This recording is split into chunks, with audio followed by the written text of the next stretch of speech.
On a crisp morning in Dallas, Texas, in the year 2025, Elijah Carter strode through the bustling terminal of Dallas Love Field Airport with the quiet confidence of a man who had built an empire from sheer determination.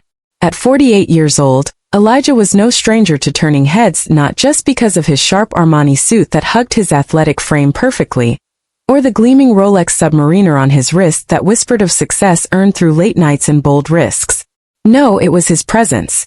A black entrepreneur who had risen from humble beginnings in Atlanta's inner city to become the chairman of the board at Southwest Airlines, one of America's most iconic carriers. He carried a sleek leather briefcase filled with confidential reports on the company's future expansions, and today he was boarding Flight 3852 to Los Angeles for a high-stakes meeting with investors. Little did the other passengers know, this flight was about to become a pivotal moment in aviation history. Elijah scanned his boarding pass at the gate and made his way down the jet bridge, nodding politely to the gate agent. As he settled into Seat 2A in first class, a spacious leather recliner with extra legroom, he had paid full price for at $1,200 that very morning, pulled out his tablet to review some notes. The cabin was filling up quickly. Business travelers tapping away on laptops, families chatting excitedly about their Hollywood dreams, and a young influencer named Olivia Hayes in Seat 1B, already fiddling with her phone to capture the pre-flight vibe for her 500,000 TikTok followers. The air hummed with the usual pre-departure energy announcements crackling over the intercom, overhead bins clicking shut, and the faint scent of fresh coffee from the galley. But then trouble stirred. Sarah Jenkins, a 37-year-old flight attendant with 8 years of service under her belt, approached Elijah with a clipboard in hand. Sarah had a no-nonsense demeanor, her uniform crisp and her blonde hair pulled back tightly. She had seen it all. Delayed flights, unruly kids, and yes, what she called suspicious passengers. Glancing at Elijah's boarding pass, her eyes narrowed. "Excuse me, sir," she said, her voice laced with a forced politeness that barely masked her skepticism. "This seat is reserved for first-class passengers. Could you please show me your ID and confirm your ticket details again? It seems there might be a mix-up." Elijah looked up calmly, his dark eyes meeting hers without a hint of agitation. He had faced this before: subtle glances, extra questions, the unspoken assumptions that came with being a successful black man in spaces where people like him were still seen as outliers. "No mix-up, Miss Jenkins," he replied evenly. "This guy looks totally normal, but the flight attendant is grilling him like he's a criminal." Sarah, growing more insistent, raised her voice just enough to draw more attention. "Sir, I'm going to need you to step into the aisle while I verify this with the captain. We can't have any disruptions." Elijah didn't budge. "I'm not disrupting anything," he said firmly, his voice carrying a quiet authority that made Sarah flinch. "I'm a paying passenger in my assigned seat. If there's an issue, perhaps you should check your assumptions first." The word assumptions landed like a subtle jab, but Sarah pressed on, her cheeks flushing with a mix of frustration and defensiveness. She keyed her intercom. "Captain Reynolds, we have a situation in first class. Possible unauthorized passenger. Enter Captain Alex Reynolds, 52 years old, a veteran pilot with 25 years of flawless service, his uniform adorned with gold stripes that spoke of authority and experience." Alex emerged from the cockpit like a sheriff stepping into a saloon brawl, his broad shoulders and stern expression commanding immediate respect. "What's the problem here, Sarah?" he asked, his eyes flicking over Elijah, taking in the expensive suit, the calm posture, but lingering just a second too long on his skin color. Sarah leaned in and whispered urgently, "Captain, look at him. He doesn't fit the usual first-class crowd. Ticket seems real, but I have a gut feeling maybe it's from one of those shady resale sites. We can't risk it with all these passengers." Alex nodded slowly, crossing his arms. "Sir, I'm Captain Reynolds. I understand there's confusion about your seating. Mind if I take a closer look at your documents?" Elijah handed them over again, watching as Alex scrutinized them under the cabin lights. "Everything checks out," Alex admitted reluctantly, but Sarah interjected, "Captain, people like him don't usually fly up here without some upgrade trick. It's making other passengers uncomfortable." The cabin fell into a hushed murmur. Olivia's live stream was already gaining traction, viewers climbing to 5,000 as comments flooded in. "This is straight up racism. Southwest about to go viral for all the wrong reasons." Elijah leaned back, his mind racing through the implications. This wasn't just an inconvenience. It was a microcosm of the systemic biases he had fought against his entire career. As a young man, he had been pulled over for driving while black, denied loans despite stellar credit, and now, even as chairman, he was being questioned in his own airline's first-class cabin. But today he decided would be different. He had planned for moments like this not as the air grew thick with anticipation, passengers shifting uncomfortably in their seats, some whispering furiously while others held their phones aloft, capturing every tense moment. Elijah Carter, still seated in 2A, met the captain's gaze with unyielding calm, his fingers drumming lightly on the armrest, a subtle tick that betrayed the storm brewing beneath his composed exterior. He knew this was the tipping point, the moment where assumptions hardened into actions, and he was ready to let the drama unfold. Olivia Hayes, the 28-year-old influencer in Seat 1B, could hardly believe her luck. With her perfectly curated TikTok feed boasting viral dances and social justice rants, she sensed a goldmine. "Okay, everyone," she whispered into her phone's camera, her voice a mix of excitement and outrage. "This is escalating fast. The captain just told this guy to get off the plane, but he's not moving. And get this, the flight attendant basically implied he doesn't look like first class. Is this racial profiling in real time? Hit that share button." Her livestream, titled Southwest Nightmare, First Class Discrimination Live, exploded from 10,000 viewers to 20,000 in seconds. Comments poured in like a digital avalanche. "Call the LU. This is why I hate flying. Tag at Southwestair, fix this now." Hashtags like Southwest racism and first class fail began trending on X, formerly Twitter, drawing in celebrities and activists who reposted clips with fiery captions. Sarah Jenkins, emboldened by the captain's support, stepped closer, her voice rising to a shrill pitch that echoed through the narrow aisle. "Sir, this isn't a debate. You're holding up 150 people who paid good money for a smooth flight. If you don't comply, we'll have no choice but to involve security." Her hands trembled slightly as she gripped the back of a seat, her mind racing with justifications, protocol, safety, her years of experience spotting troublemakers. But deep down, a nagging doubt flickered. Was this really about the ticket, or something more insidious? Elijah responded with measured precision, his baritone voice cutting through the noise like a knife. "Ms. Jenkins, Captain Reynolds, before you escalate this further, consider the consequences. I'm familiar with Federal Aviation Regulation 91.11, which outlines crew authority but also protects against discriminatory practices in interstate commerce. Are you prepared to explain your actions to federal investigators?" The specificity of his words hung heavy, making Sarah pause and Alex furrow his brow. This wasn't the typical defiant passenger. This man spoke like a lawyer, or worse, someone with real power. Just then, Brad Thompson, a burly white businessman in seat 3, dressed in a tailored suit and sporting a Texas Longhorns lapel pin, called "Stay Silent Anymore." At 45 years old, Brad was a self-made real estate mogul from Austin, the kind of guy who prided himself on calling it like he sees it. He stood up abruptly, his face reddening with indignation. "Hold on a minute. This is bullshit. I've flown first class 100 times, and no one's ever questioned my ticket like this. The man's got valid papers. Why the third degree? Because he's black? Come on, this is America in 2025, not the Jim Crow era." His outburst drew cheers from a few passengers and glares from others, turning the cabin into a powder keg of divided opinions. Sarah whirled on him, her professionalism cracking. "Sir, stay out of this. This is a security matter, not your business." But Brad wasn't backing down. "Security? Lady, you're the one causing the scene. I just tweeted this to my 50,000 followers, including some friends at the media. Oh, and I CC'd Elon Musk owns X now, and he hates this kind of corporate nonsense."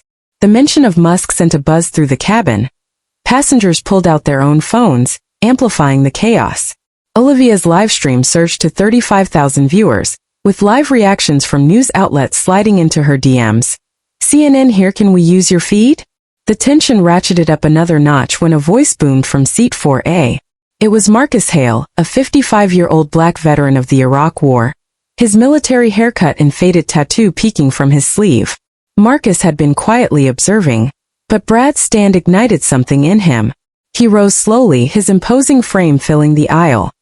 I've served this country for 20 years, seen real threats in the desert, and this ain't it. You're harassing a brother for sitting in a seat he paid for. I got family who's dealt with this crap, pulled over, profiled, denied service. Not today, not on my watch. His words carried the weight of lived experience, eliciting nods and murmurs of agreement from diverse passengers. A Latina mother and coach clutching her child, an Asian American tech exec in business class filming discreetly. Captain Reynolds, sweat beading on his forehead under the cabin lights, keyed his radio. Ground control, this is flight 3852. We need security on board immediately, potential disruptive passenger in first class. Within minutes, 2 airport security officers boarded. Officer Ramirez, a stern Hispanic woman in her 40s, and Officer Patel, a young Indian American man with a no-nonsense clip to his step. They carried zip ties and tasers, their presence sending a chill through the air. What's the situation? Ramirez demanded, eyeing Elijah. Sarah pointed accusingly. This man refuses to verify his identity properly, and is threatening the crew. He's aggressive and won't move to economy where he might belong. Elijah raised an eyebrow at the word aggressive, but said nothing, letting the absurdity speak for itself. Patel stepped forward, hand on his utility belt. Sir, stand up slowly and come with us.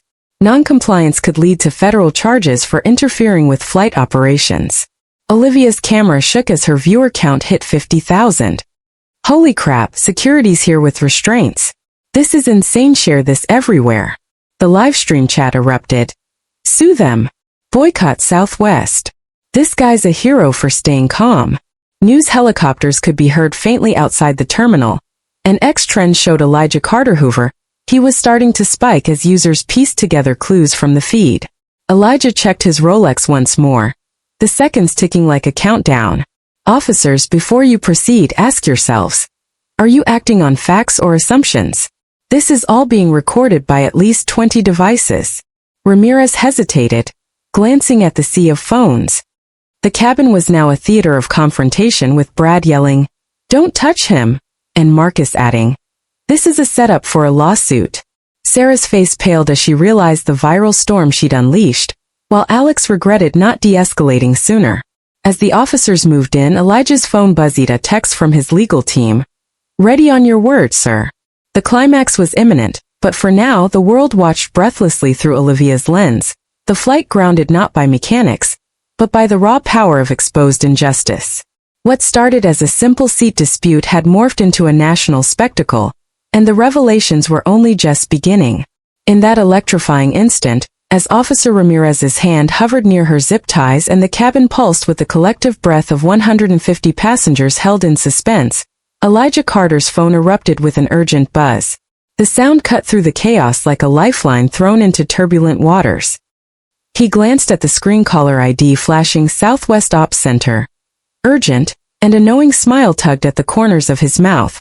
This was the moment he had orchestrated, not as a victim of circumstance, but as a master strategist exposing the rotten underbelly of bias in his own company. The live stream from Olivia Hayes' phone had skyrocketed to 75,000 viewers, with major networks like CNN and Fox News now embedding her feed live on air, turning Flight 3852 into a national flashpoint. Captain Alex Reynolds, his face etched with a mix of authority and growing unease, barked into his radio. "Security, proceed with removal. We can't let this drag on." But Elijah held up a hand, his voice steady and resonant, commanding the room without raising a decibel. "Captain, officers, before you make a career-ending mistake, I suggest you answer that call." Alex's own phone vibrated in his pocket, the ringtone piercing the tension. He fished it out, his eyes widening at the same caller ID. Hesitating for a split second, he pressed accept and put it on speaker, as if sensing the gravity. "Captain Reynolds, this is Robert Jordan, CEO of Southwest Airlines," boomed a deep, authoritative voice from the speaker, laced with barely contained fury. The name dropped like a bombshell. Robert Jordan, the top executive whose face graced business magazines and shareholder reports. Passengers gasped audibly. Sarah Jenkins staggered back a step, her clipboard clattering to the floor. "We're monitoring this situation in real time via social media. Stand down immediately. Do noti repeat, Do not touch the passenger in seat 2A. Alex's mouth went dry, his gold-striped epaulets suddenly feeling like lead weights on his shoulders. Sir. CO Jordan? What's going on? This passenger is, but Jordan cut him off sharply. That passenger is Elijah Carter, chairman of the board of Southwest Airlines. Your chairman. The man who oversees every decision in this company, including yours.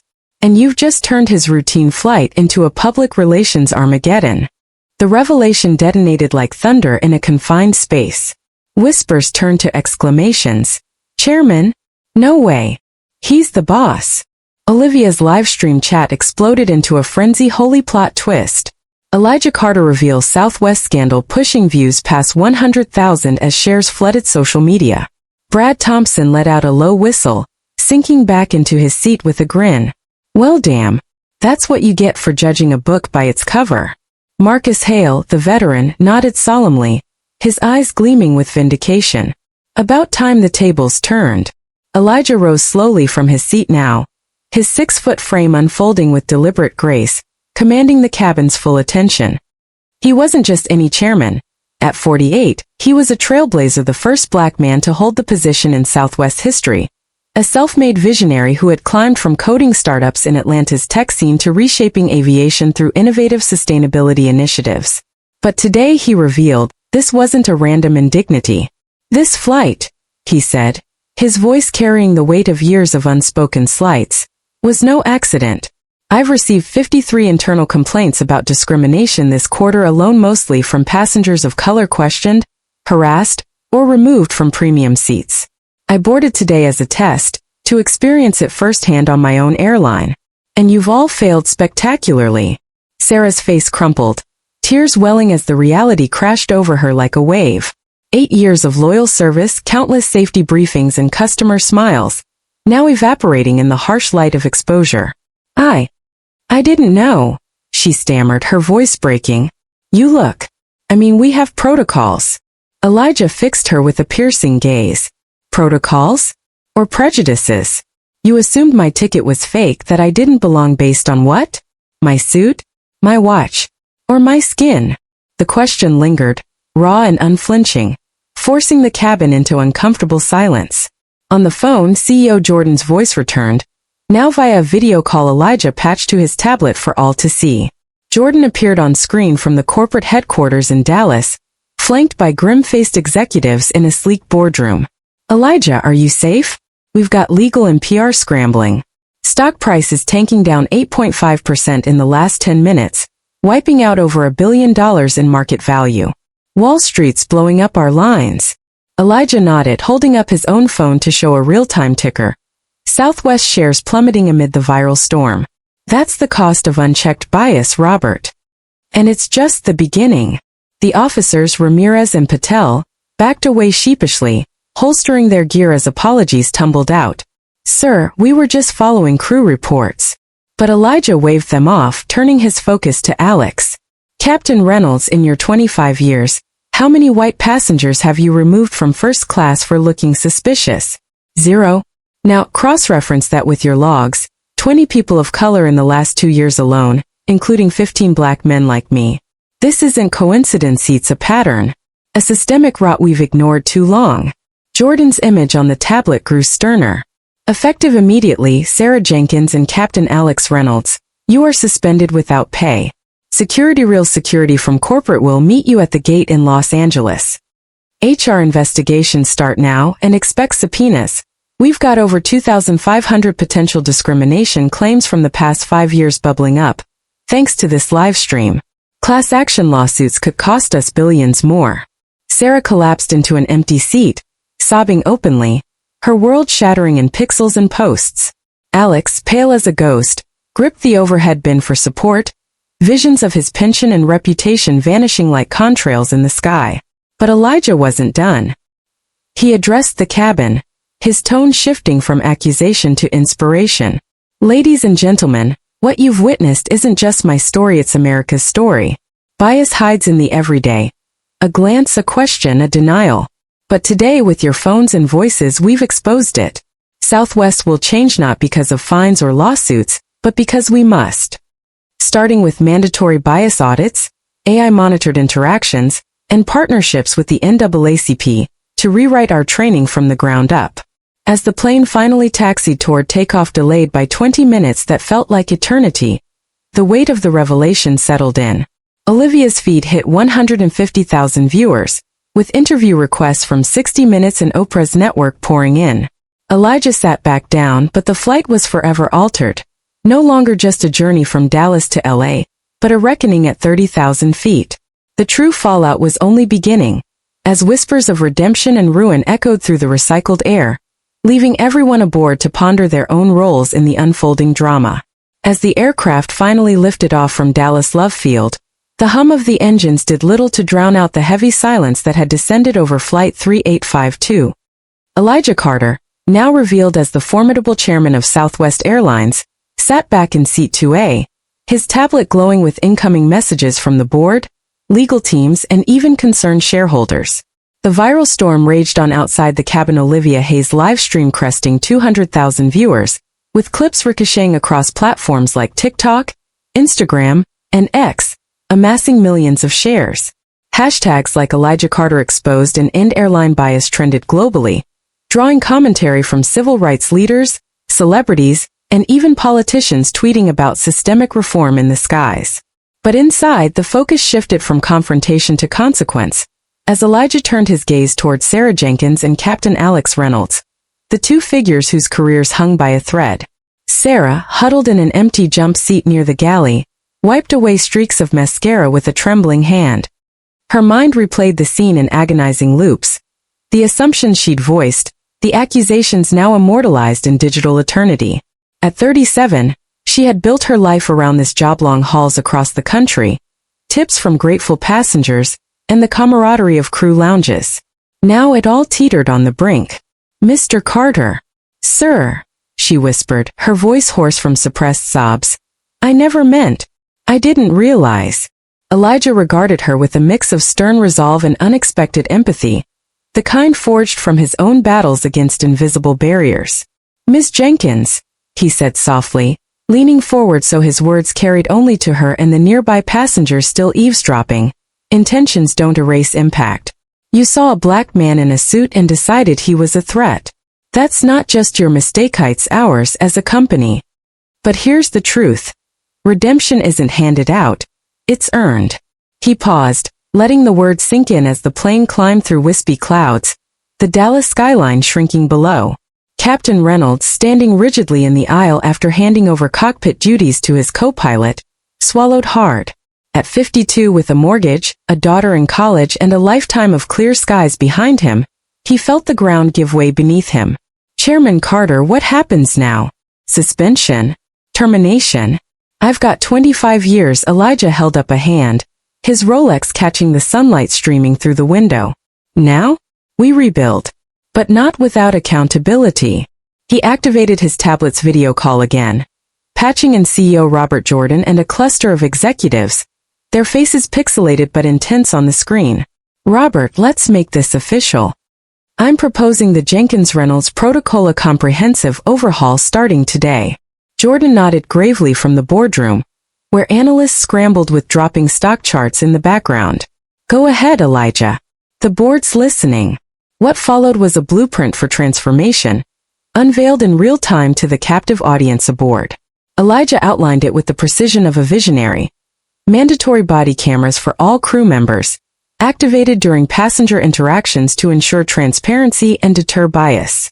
AI-driven training modules, powered by advanced algorithms that simulated real-world scenarios, teaching employees to recognize and dismantle unconscious prejudices through interactive role-playing. Partnerships with the NAACP and the ACLU for independent audits, ensuring every complaint was investigated by external experts rather than internal HR. "We'll invest $15 million initially," Elijah declared, with ongoing funding tied to measurable reductions in incidents. No more lip service results or repercussions. The cabin buzzed with murmurs of approval. Brad Thompson, the outspoken businessman, clapped slowly. "About damn time. I've seen this crap in boardrooms too. Glad someone's finally doing something." Marcus Hale, the veteran, leaned forward from his seat. Chairmen include veteran outreach. We've got brothers and sisters of color who've served, only to come home to this. Elijah nodded, incorporating the suggestion on the spot. Done.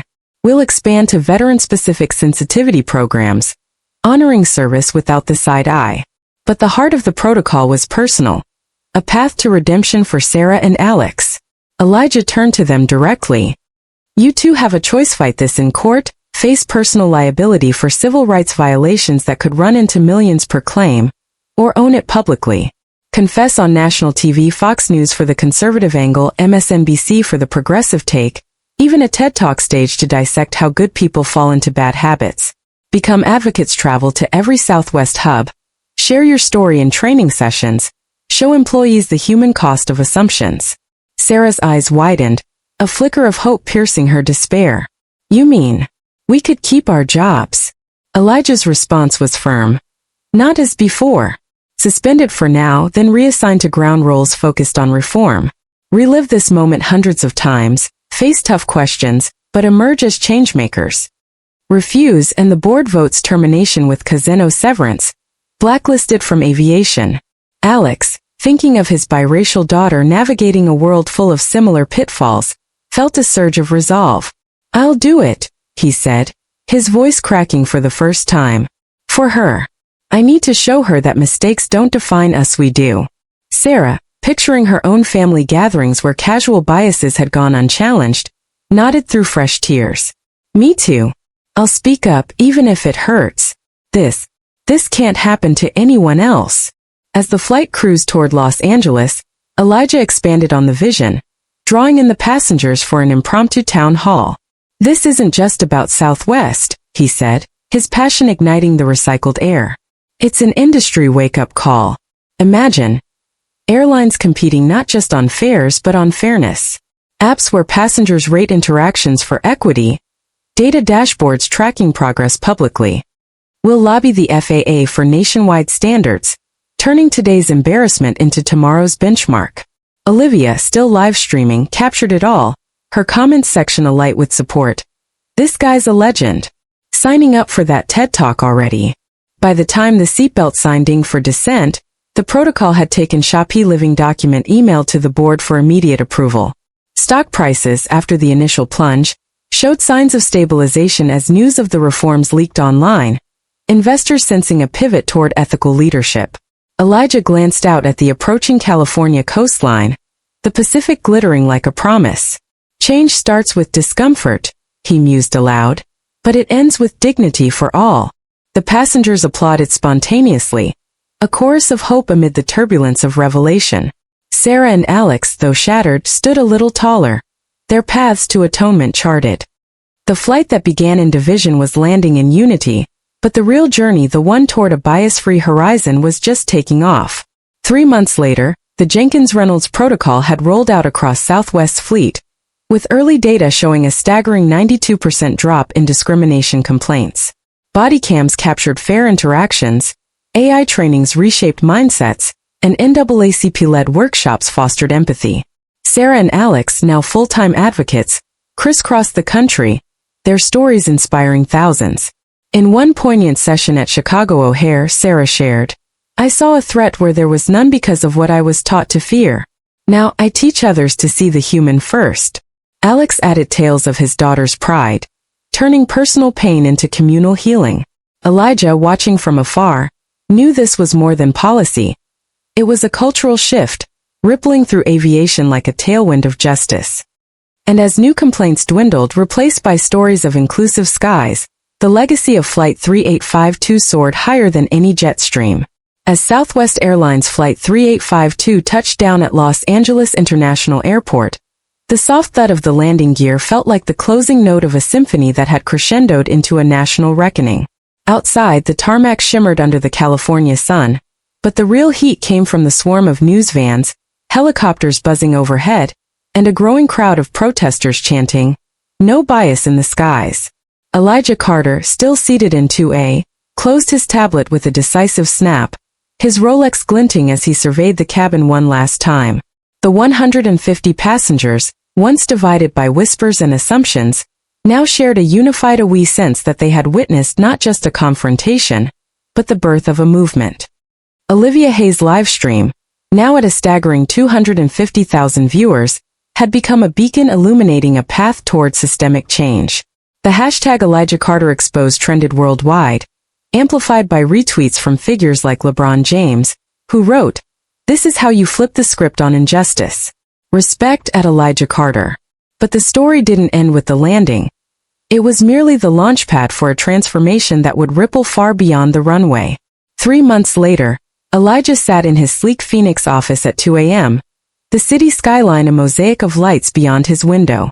His inbox overflowed with messages not just from Southwest employees or passengers, but from strangers across America whose lives had been touched by Flight 3852.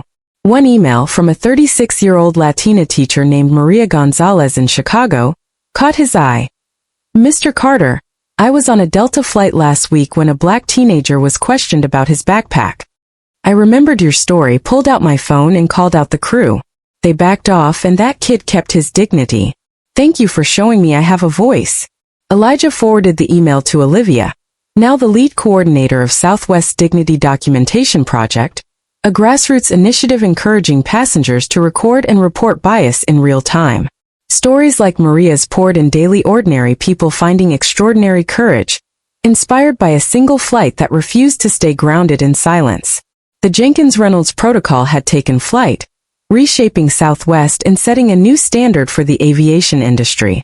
With a $15 million investment, every crew member now wore body cameras, their footage feeding into an AI system that flagged potential bias in real time, prompting immediate supervisor reviews.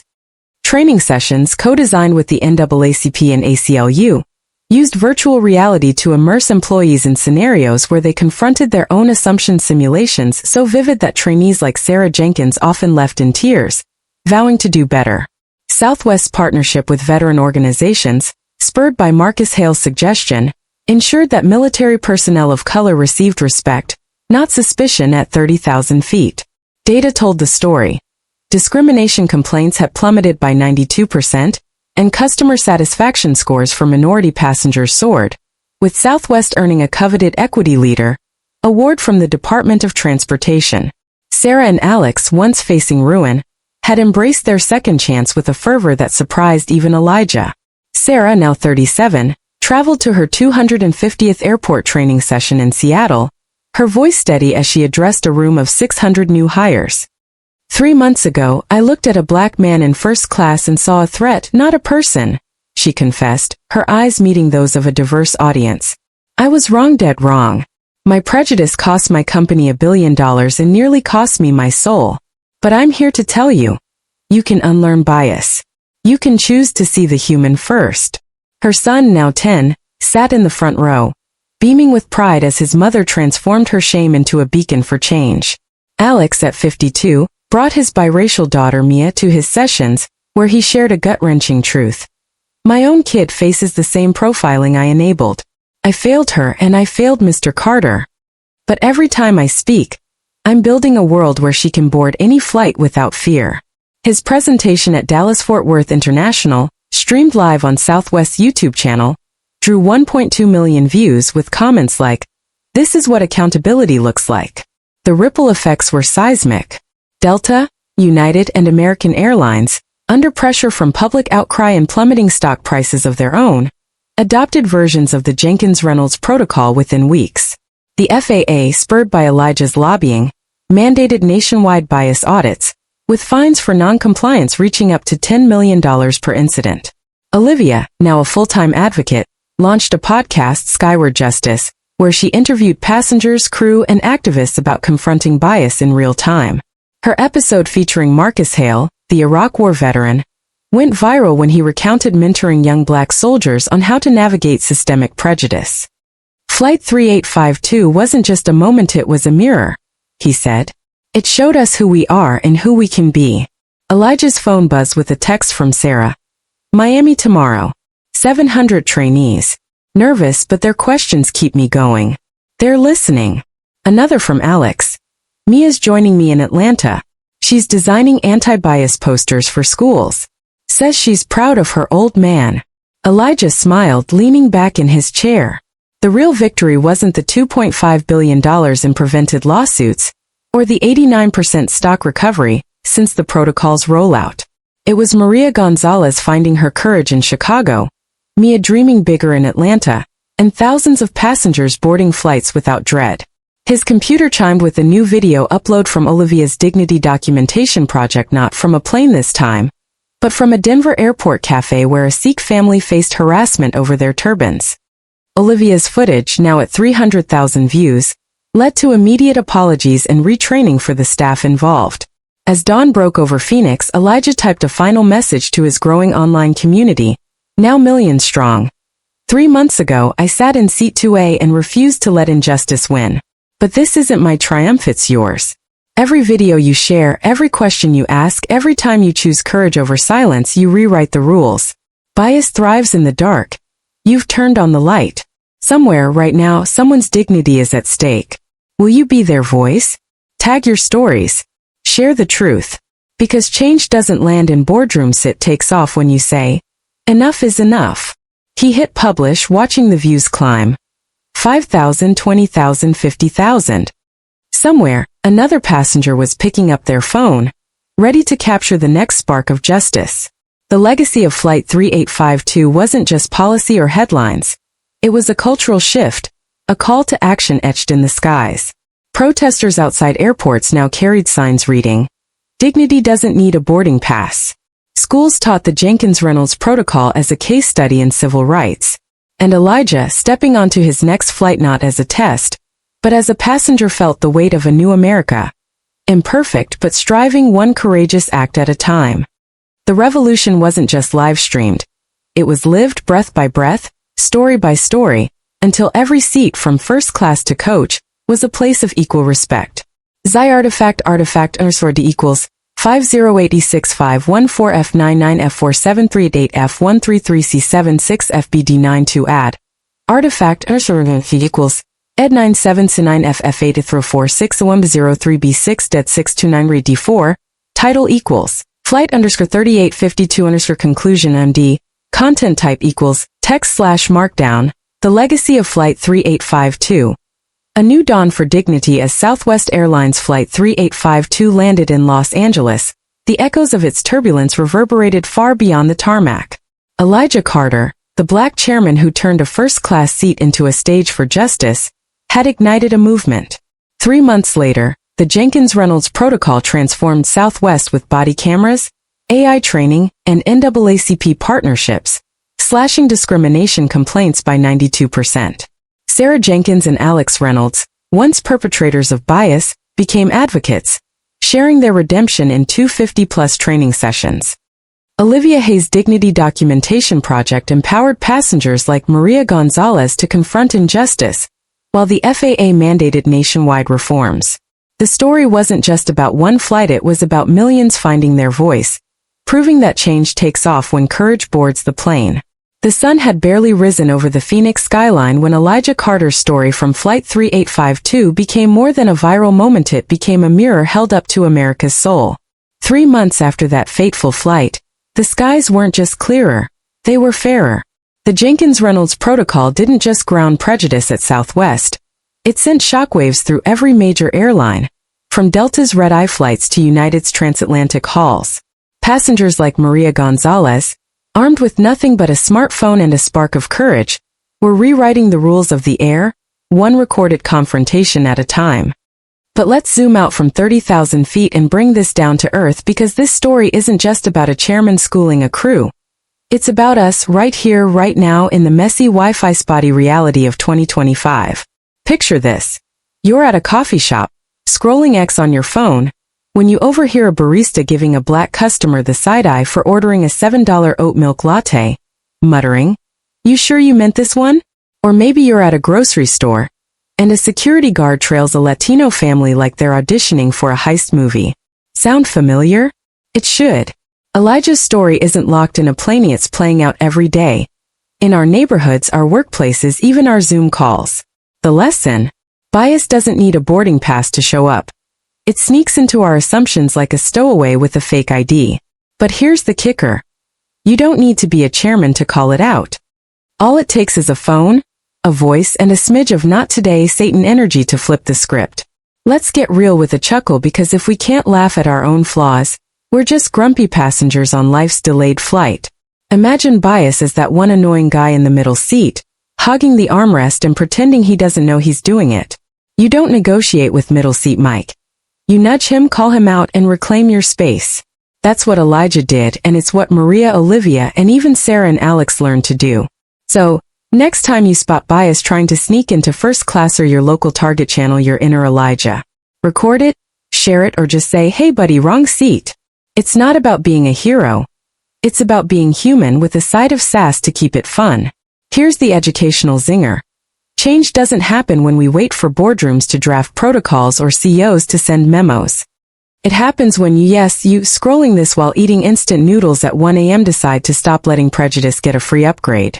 In 2025, with X buzzing and TikTok algorithms serving justice faster than a Starbucks drive-thru, we've got the tools to make dignity non-negotiable. So what's your move? When's the last time you saw something off and spoke up? Got a story of calling out bias at your job, school, or even a family barbecue? Drop it in the comments, spill the tea, tag 3 friends who need to hear this, and let's keep the conversation flying high. Oh, and before you jet off to binge another Netflix series, don't forget to hit that subscribe button on VNN Justice Stories. We're serving up more tales of courage, comebacks, and calling out nonsense, hot and fresh like airport Cinnabon. Join the movement, because the next flight 3852 is boarding, and we need every voice on this journey to justice. What's your story and who's flying with you? 3 months after Flight 3852, Elijah Carter's stand against bias reshaped aviation, but the real story is closer to home. In 2025, prejudice still sneaks into coffee shops, stores, and Zoom calls, disguised as protocol. Like that guy hogging your armrest, bias thrives until you call it out. You don't need a chairman's title, just a phone and some sass to say, "Not today." So, when did you last spot bias and take action? Share your story, tag 3 friends, and let's keep dignity first class. Subscribe to VNN Justice Stories for more tales of courage that'll inspire you to board the fight for fairness. What's your next move?